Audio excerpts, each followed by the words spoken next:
아버지가 의식불명으로 쓰러진 날 병실 문을 열고 들어온 건 의사가 아니라 변호사였습니다. 그가 제게 내민 종이 한 장엔 이렇게 적혀 있었어요. 전 재산 150억 원을 새 아내에게 상속한다. 그 순간 저는 확신했습니다. 이건 사고가 아니라 계획이라는 걸요. 저는 40대 초반의 평범한 회사원 박지은입니다. 오늘은 150억 원을 둘러싼 친딸과 계모의 전쟁, 그리고 제가 어떻게 이 싸움에서 끝까지 버텼는지에 대해 이야기하려 합니다. 지금부터 시작합니다. 저는 아버지를 정말 많이 사랑했습니다. 어머니가 계신 동안은 몰랐는데 어머니가 돌아가신 후에야 알게 됐어요. 내가 아버지를 얼마나 사랑하고 있었는지. 아버지는 중견 건설사의 회장이셨고 평생 일로만 사신 분이었습니다. 재산은 약 150억 원 정도였어요. 집, 건설사, 부동산, 현금 모두 합쳐서요. 평생 일궈놓은 결과물이었습니다. 어머니가 돌아가신 지 3년. 아버지는 혼자셨어요. 처음 1년은 괜찮았는데 2년 차부터 달라지셨습니다. 밥을 제대로 챙겨 드시지 않으시고 전화통화도 짧아지셨고 표정이 점점 어두워지셨어요. 외로움이 뭔지 저도 그때 알았습니다. 그래서 저는 아버지께 자주 찾아갔어요. 아빠 밥 먹었어? 응, 먹었어. 하지만 냉장고는 텅 비어 있었어요. 아버지는 거짓말하고 계셨던 거죠. 아무 문제 없다고 보이고 싶으셨던 것 같아요. 하지만 아버지도 인간이셨고 혼자라는 건 정말 힘든 일입니다. 그렇게 2년이 지났을 때 아버지가 저에게 전화를 하셨어요. 지은아, 좋은 소식이 있어. 뭔데, 아빠? 나 요즘 골프를 쳐. 골프 모임에서 만난 여자가 있어. 정말 좋아. 제 심장이 철렁했어요. 그건 예상 밖이었거든요. 아버지가 누군가를 만난다니요. 아버지는 계속 말씀하셨습니다. 그 여자는 정말 다정해. 엄마가 없어서 힘들어하는 나한테 신경을 써줘. 밥도 챙겨주고 함께 있어주고. 저는 조심스럽게 물었어요. 아버지, 그분이 몇 살이세요? 아, 그게 52살이야. 저는 그 순간 계산했어요. 아버지는 72살이셨거든요. 20살 차이. 괜찮다고 생각했어요. 처음엔요. 사람은 나이와 상관없이 누구든 사랑할 수 있으니까요. 하지만 뭔가 불안했어요. 왜 그런지는 모르겠지만 그냥 불안했습니다. 그래서 저는 신중하게 다음 질문을 던졌어요. 그런데 그분 재혼하신 분이에요? 싱글이세요? 조용한 침묵이 흘렀어요. 싱글이야. 이혼했어. 더 이상은 물어보지 않았습니다. 하지만 가슴 한구석엔 불편함이 자리 잡기 시작했어요. 며칠 뒤 아버지가 그 여자를 소개하겠다고 하셨어요. 카페에서 만났습니다. 그 여자의 이름은 이미라였어요. 첫인상은 정말 좋았습니다. 키도 크고 얼굴도 예쁘고 표정도 밝았어요. 그리고 무엇보다 아버지를 대하는 태도가 정말 좋았어요. 웃음이 떠나지 않는 표정, 따뜻한 손짓, 다정한 말씀. 저는 생각했어요. 아, 이 여자가 아버지를 잘 챙길 것 같은데? 실제로 아버지도 많이 밝아지셨어요. 카페에서 커피를 마시면서 아버지는 자주 미소 지으셨어요. 그런 아버지를 보니 저도 기분이 좋았습니다. 혹시 내가 너무 의심이 많은 건 아닐까 하는 생각도 들었어요. 그날 헤어질 때 이미라가 저에게 인사했어요. 지은 씨, 잘 만났어요. 회장님을, 아버지를 잘 모실 테니까 안심하세요. 얼굴엔 미소가 있었어요. 하지만 눈빛은 달랐습니다. 그 눈빛을 나중에 알게 됐는데 그건 탐욕의 눈빛이었습니다. 재혼식은 3개월 뒤에 있었습니다. 작은 식이었어요. 친한 사람들만 모여서. 그렇게 아버지는 이미라와 결혼하셨습니다. 저도 축복했어요. 아버지, 축하합니다. 행복하세요. 아버지는 눈물까지 흘리셨어요. 지은아, 고마워. 진짜 고마워. 그런 아버지를 보니 제 불안감도 사라졌어요. 아, 내가 너무 의심했나 봐. 생각했습니다. 하지만 그건 큰 실수였습니다. 재혼 후 몇 달이 지났을 때부터 이상한 일들이 시작됐어요. 처음엔 작은 일들이었습니다. 아버지가 제게 전화를 했어요. 지은아, 내가 어디 투자하는데 괜찮겠지? 뭔데요, 아버지? 미라가 소개해준 곳인데 수익률이 진짜 좋아. 월 20%라고 해. 저는 깜짝 놀랐어요. 월 20%? 그런 게 있나요? 아버지, 위험하실 수도 있는데요. 어디에요? 그건 미라가 자세히 설명해 줄 거야. 그렇게 아버지는 투자를 하셨습니다. 처음엔 5천만 원. 그 다음에는 1억. 그 다음에는 2억. 점점 늘어갔어요. 저는 몇 번이나 아버지에게 말씀드렸어요. 아버지, 이건 사기 같은데요. 제발 그만두세요. 하지만 아버지는 듣지 않으셨습니다. 지은아, 미라를 너무 의심하지 마. 내가 사람 눈을 가진 사람이니까. 그리고 지은아, 이 정도는 큰 돈도 아니야. 내 재산이 얼마인데? 아버지는 자신감에 차 있었어요. 하지만 저는 알았습니다. 그건 자신감이 아니라 조종당하고 있다는 거였어요. 누군가가 아버지의 마음을 지배하고 있었습니다. 그 누군가는 이미라였어요. 저는 결정했어요. 직접 조사하기로. 아버지의 통장 거래 내역을 확인했습니다. 아버지가 저를 신뢰하셨기 때문에 인증서도 받을 수 있었어요. 그 거래 내역을 보고 저는 정말 충격받았습니다. 5천만 원, 1억, 2억, 5억. 마지막엔 10억까지 나가 있었어요. 총 20억이 넘게 빠져나가 있었습니다. 단 1년 만에요. 그리고 그 돈이 간 곳은 모두 이미라의 이름이거나 그녀가 소개한 회사들이었습니다. 저는 정말 화났어요. 아버지에게 전화했습니다. 아버지, 지금 통장 확인해 봤어요. 20억이 없어졌어요. 뭐라고? 정말이에요. 아버지, 그 아줌마 사기꾼 같은데요. 지은아. 아버지의 목소리가 커졌어요. 내가 말했잖아. 미라를 의심하지 말라고. 그건 투자야. 곧 다 돌려받을 거야. 아버지, 절대 못 돌려받아요. 이건 뻔한 사기예요. 너는 엄마가 없어서 외로운 나를 이해 못하는 거야. 미라는 이제 사랑하는 아내야. 내가 넘겨주는 돈이 뭐가 문제냐고. 전화가 끝났어요. 그 순간 저는 알았습니다. 아버지는 이미 이미라에게 중독되어 있었다는 걸요. 사랑이라는 이름으로 통제당하고 있었던 거예요.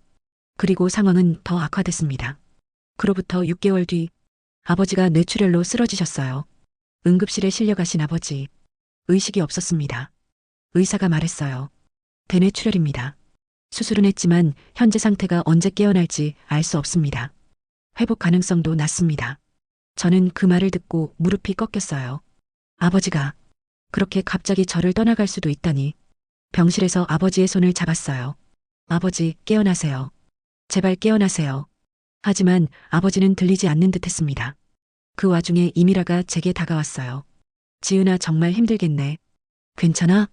연기를 하고 있었어요. 슬픈 척. 하지만 저는 본 것 같았어요. 그녀의 눈빛에서. 그건 슬픔이 아니라 계산이었어요. 3일 뒤 변호사가 병실에 들어왔습니다. 이미라와 함께요. 변호사가 저에게 건넨 것은 유언장이었어요.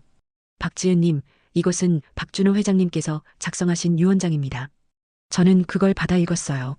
모든 재산 150억을 사랑하는 아내 이미라에게 전부 상속한다. 저는 깜짝 놀랐어요. 이건 뭐예요? 변호사가 말했어요.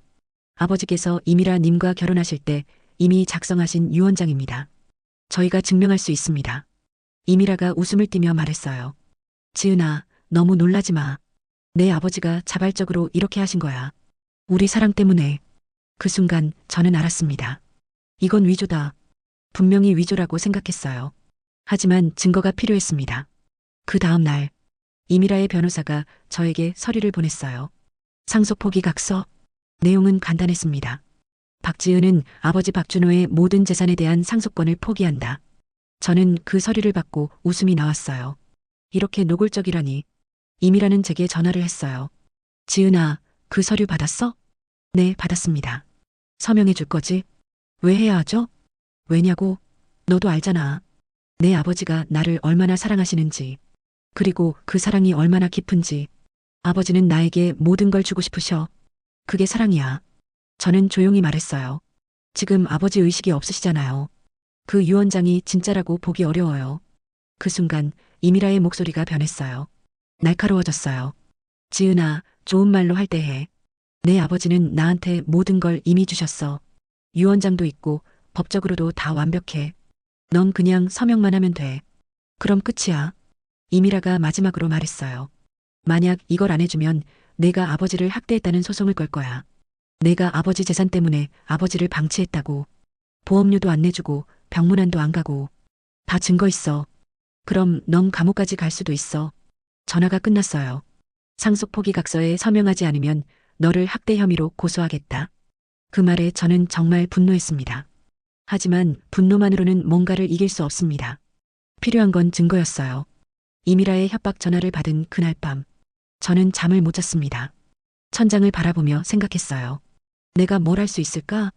그 순간 제 머리에 떠오른 건 탐정이었어요. 드라마에서 봤던 그런 탐정 말이에요.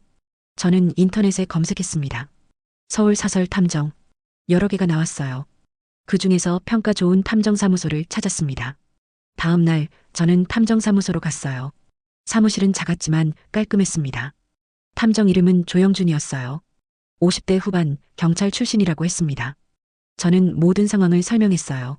아버지 박준호 회장이 재혼했고 계모 이미라가 재산을 편취하려고 한다는 것, 유 원장이 위조일 가능성이 높다는 것, 그리고 아버지가 의식불명이라는 것. 조영준 탐정은 차분히 들었습니다. 그리고 말했어요. 우선 세 가지를 조사해야 합니다. 뭐죠? 첫째, 이미라의 과거. 그녀가 이전에 비슷한 짓을 한 적이 있는지. 둘째, 아버지와 이미라의 금전거래 내역. 계약서, 이체 기록, 모든 것. 셋째, 의료 기록. 특히 약물 투여 기록. 약물 투여 기록이요? 네. 만약 이미라가 아버지에게 약물을 먹여서 판단력을 흐렸다면 유 원장 작성 당시 아버지가 정상적인 정신 상태가 아니었다는 걸 증명할 수 있습니다. 저는 희망이 생겼어요. 비용은 얼마예요? 기본 비용이 500만 원입니다. 추가 조사가 필요하면 더 나갈 거예요. 500만 원. 비싼 돈이었지만 150억에 비하면 아무것도 아니었어요. 좋습니다. 진행해 주세요. 탐정 조영준은 고개를 끄덕였습니다. 2주 정도 걸릴 겁니다. 그동안 아버지의 의료 기록을 가능한 한 빨리 모아주세요. 그렇게 저는 탐정을 고용했습니다. 아버지는 서울의 한 대형 병원에 입원해 있었습니다. 이미라는 여전히 아버지 곁을 떠나지 않고 있었어요. 간호사처럼 행동했습니다. 회장님, 진지 드실 시간이에요. 회장님, 약 시간이에요. 하지만 저는 알고 있었어요. 그 친절함이 얼마나 가짜인지, 그 약이 무엇인지. 병원 의료 기록을 요청했습니다. 아버지 박준호의 보호자로서 당연히 받을 수 있었어요. 기록을 넘겨받은 날 저는 충격을 받았습니다. 아버지가 입원하기 일주일 전부터 처방받은 약들이 있었거든요. 수면제 매일 2알, 안정제 매일 1알, 항우울제 매일 1알. 이미라가 아버지에게 먹인 약들이었어요. 아버지는 뇌출혈 전까지 이런 약을 복용하신 적이 없었습니다. 제가 확실히 알고 있었거든요. 그리고 의료 기록에는 더 충격적인 내용이 있었어요. 환자의 정신상태, 혼미함, 기억력 감퇴 현상 관찰됨, 의사소견 과도한 약물 복용의 부작용으로 추정됨. 이게 증거였어요. 아버지가 유 원장을 작성할 당시 이미라가 먹인 약물로 인해 정상적인 정신 상태가 아니었다는 증거. 저는 즉시 탐정에게 이 정보를 건넸습니다. 탐정은 말했어요. 이건 핵심 증거입니다. 이걸로 유 원장 작성 당시 피해자의 판단력이 없었다는 걸 입증할 수 있어요. 그럼 법적으로 유 원장을 무효화할 수 있다는 거죠? 가능성이 높습니다. 그 순간 저는 희망을 느꼈습니다. 그로부터 3일 뒤 탐정이 저를 다시 만났어요. 이미라에 대한 조사 결과를 가지고요. 탐정의 얼굴은 진지했습니다. 박지은님, 이미라라는 여자 정말 위험합니다. 뭔가 발견했어요? 네, 정보통신망법 위반으로 2회 기소되었습니다. 5년 전과 3년 전이요. 뭐라고요? 신원이 여러 개입니다. 이미라, 이민경, 이미숙 이렇게 3개의 신원을 가지고 활동했어요. 그리고 탐정이 파일을 펼쳤어요. 사진들이 나왔습니다. 이미라가 여러 남자들과 함께 찍은 사진들이었어요. 60대 남자, 70대 남자, 50대 남자. 모두 재력 있어 보이는 사람들이었습니다. 탐정이 설명했어요. 이 남자들이 이미라의 이전 타겟들입니다. 모두 고령이고 재산이 많은 분들이에요. 그리고 이미라는 이들과 결혼했다가 1, 2년 뒤 이혼하거나 남자들이 죽으면 나타났어요. 죽었다고요?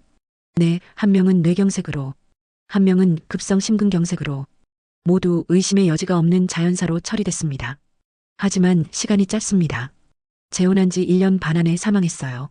저는 정말 끔찍했어요. 혹시 약물이? 의료 기록을 보면 2분 모두 이미라와 결혼 후 예전에 없던 약을 복용하기 시작했습니다. 수면제, 안정제, 항우울제. 당신 아버지와 정확히 같은 약이에요. 소름이 돋았어요. 그럼 아버지도? 아버지는 다행히 아직 살아계십니다. 하지만 이미라의 패턴으로 보면 시간이 지나면서 더 강한 약물을 사용했을 가능성이 높습니다. 탐정이 더 말했어요.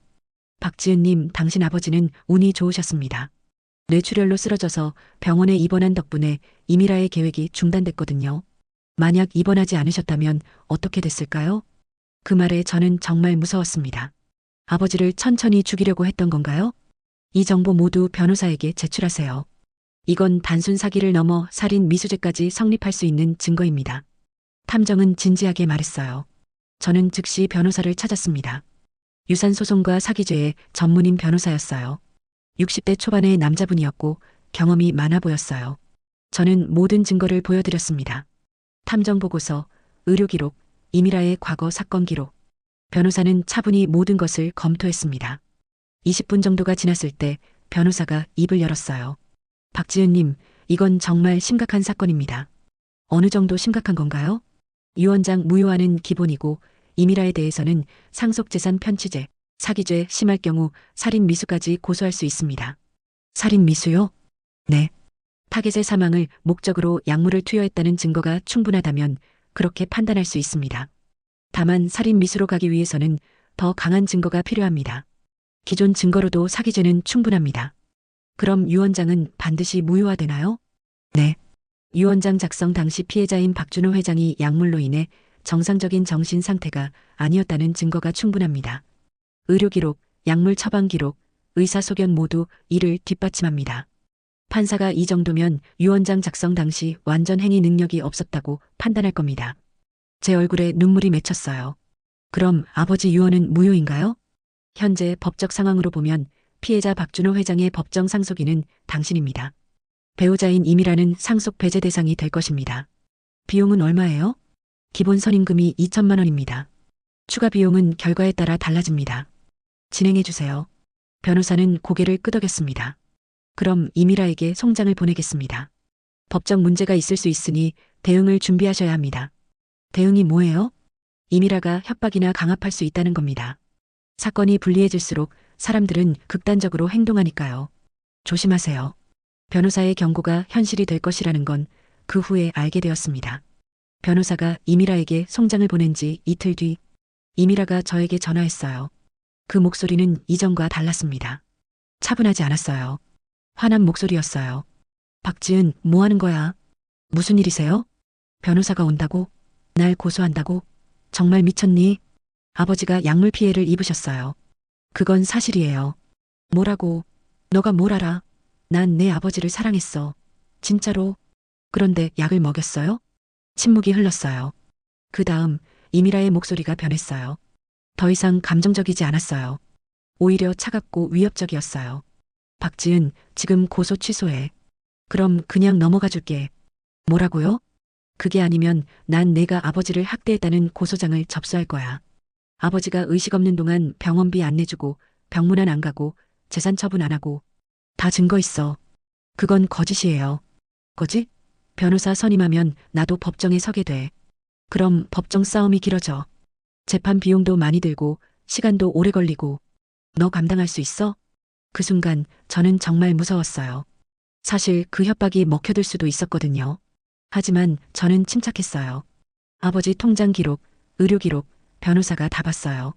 법정에서 결판 나겠죠. 너 정말 후회하게 될 거야. 전화가 끝났어요. 그날 밤 저는 변호사에게 전화했어요. 이미라가 위협했어요. 제가 아버지를 학대했다는 고소를 할 거래요. 변호사는 차분하게 말했어요. 상관없습니다. 그건 쉽게 기각될 거예요. 충분한 증거들이 당신 편에 있으니까요. 오히려 그건 피고인이 얼마나 절박한지 보여주는 겁니다. 그렇군요. 그리고 한 가지 더. 이미라가 당신을 위협한 내용을 모두 기록해 두세요. 전화 통화도 녹음하세요. 그것도 증거가 됩니다. 그 말에 저는 용기를 얻었습니다. 변호사와 함께 준비했던 기간은 2개월이었습니다. 그동안 우리는 첫째, 아버지의 모든 의료 기록을 정리했어요. 약물 처방 기록, 의사소견, 심리평가, 모두 유언장 작성 당시 아버지가 약물로 인한 정신 혼미 상태였다는 걸 입증했습니다. 둘째, 통장 거래 기록을 분석했어요. 이미라가 아버지로부터 얼마나 많은 돈을 빼앗아 갔는지, 20억이 넘는 돈이 모두 이미라의 계좌나 그녀가 소개한 회사들로 흘러갔다는 걸 보였습니다. 셋째, 이미라의 과거를 정리했어요. 탐정이 수집한 정보들이었습니다. 이전 남편들, 비슷한 패턴의 사기, 약물 투여 기록, 모두 정리해서 증거로 제출했어요.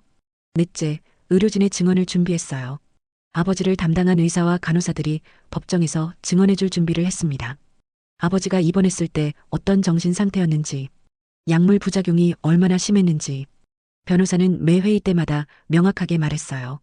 박지은님, 우리는 충분히 이길 준비가 됐습니다. 법정에서 판사가 이 정도 증거를 보면 유 원장은 반드시 무효화될 겁니다. 그리고 임이라는 사기죄로 기소될 겁니다.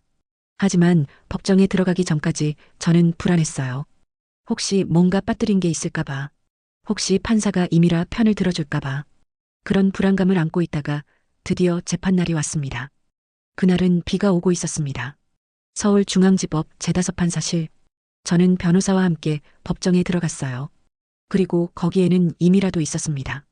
임이라는 고급 정장을 입고 있었어요. 얼굴에는 슬픔과 억울함이 배어 있었어요. 연기였어요. 하지만 판사는 모르겠죠. 판사가 말했어요. 원고인 박지은과 피고인 임이라를 소환했습니다. 이 사건은 유 원장 효력 및 상속권에 대한 사건입니다. 원고 측 먼저 주장을 펼쳐주세요. 변호사가 일어섰어요. 존경하는 판사님, 이 사건은 단순한 유산 분쟁이 아닙니다. 이것은 계획적인 사기 사건이며 약물을 통한 피해 사건입니다. 변호사는 계속했습니다. 피고인은 피해자 박준호와 결혼한 지 1년도 되지 않은 상황에서 약물을 투여해 피해자의 정신 능력을 훼손시켰습니다. 이는 의료 기록과 의사 소견서로 명확히 드러납니다. 변호사가 증거물들을 제출했어요. 의료 기록, 약물 처방 기록, 의사 소견. 판사는 모든 것을 꼼꼼히 살펴봤어요. 그 다음 임이라의 변호사 차례였습니다. 판사님, 이 유 원장은 피고인 임이라가 피해자 박준호와의 진정한 사랑을 바탕으로 작성된 것입니다. 약물이라고 주장하는 것들은 모두 의료적 필요성에서 처방된 것이며, 그런데 처방한 의사가 누구인가요? 판사가 질문했어요. 피고인이 소개한 의사입니다. 그 의사가 정부 인증 의사인가요? 침묵이 흘렀어요. 그렇습니다. 그럼 의료 기록은? 기록이 있습니다. 그 기록과 대형병원 기록이 일치하나요? 임이라의 변호사는 대답하지 못했어요. 왜냐하면 일치하지 않았거든요. 아버지가 정부 인증 의사에게 받은 약의 용량과 의료 기록에 남은 약의 용량이 달랐거든요. 판사는 다시 말했어요. 대형병원 기록을 보면 피해자는 이번 시점에 심각한 약물 중독 상태였습니다. 의사 소견도 그렇게 나와 있습니다. 피고인이 처방한 약이 맞다면 왜 용량이 다른가요?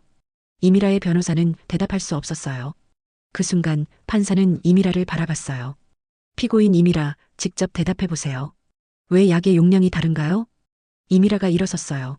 그녀의 얼굴은 창백했어요. 제가 필요하다고 생각해서, 필요하다고 생각해서? 의사가 아닌 당신이? 그 순간 법정의 분위기가 변했어요. 모든 게 임이라에게 불리하게 돌아가고 있었어요. 재판 과정 중 결정적인 장면이 있었습니다. 의료진 증언 순서였어요. 아버지를 담당한 신경과 의사 김영수 교수가 법정에 섰습니다. 판사가 물었어요. 김 교수님, 피해자 박준호 회장이 입원했을 때 어떤 상태였나요? 환자는 의식은 깨어 있었지만 인지 기능이 심각하게 손상된 상태였습니다. 기억력도 떨어져 있었고 판단력도 현저히 감소해 있었습니다. 그 원인이 무엇인가요? 약물입니다. 정확히는 과도한 약물 복용으로 인한 중독 상태였습니다. 그 약물들이 의료적으로 필요했나요? 아니요.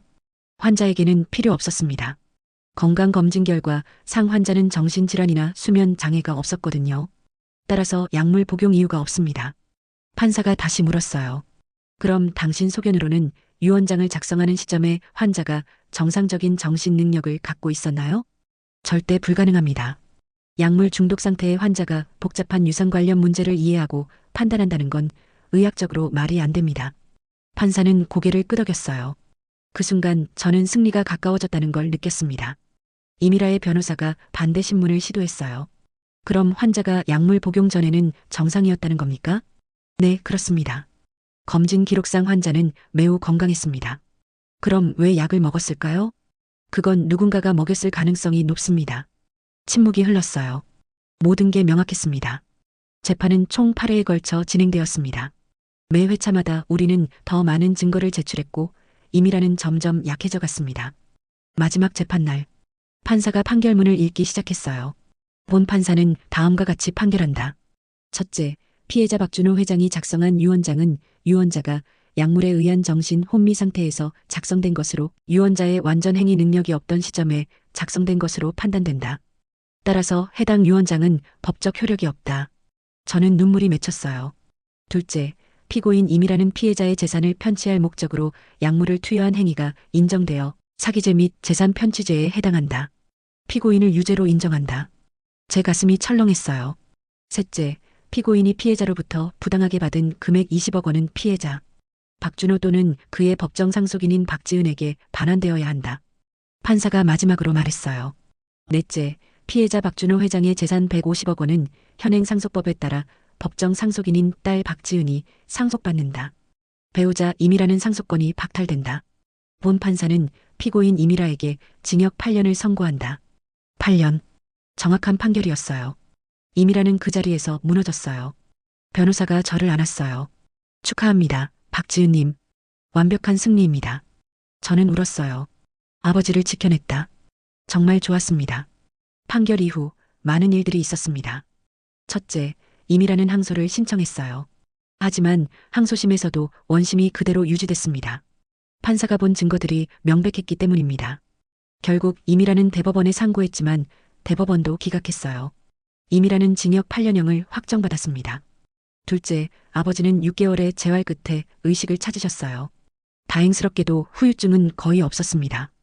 아버지는 저를 봤을 때 제가 했던 모든 일을 알고 있었어요. 지은아. 그게 아버지의 첫 말씀이었어요. 아버지, 이제 괜찮습니다. 다 처리했어요. 아버지는 눈물을 흘리셨습니다. 정말 고마워. 그 말이 지금까지 제 심장을 안아주고 있습니다. 셋째, 150억의 재산 문제는 완전히 정리됐어요. 법적 상속인이 저이므로 아버지 박준호 명의의 모든 재산을 관리하게 되었습니다. 건설사는 전문가에게 양도했고 부동산들은 관리하고 있습니다.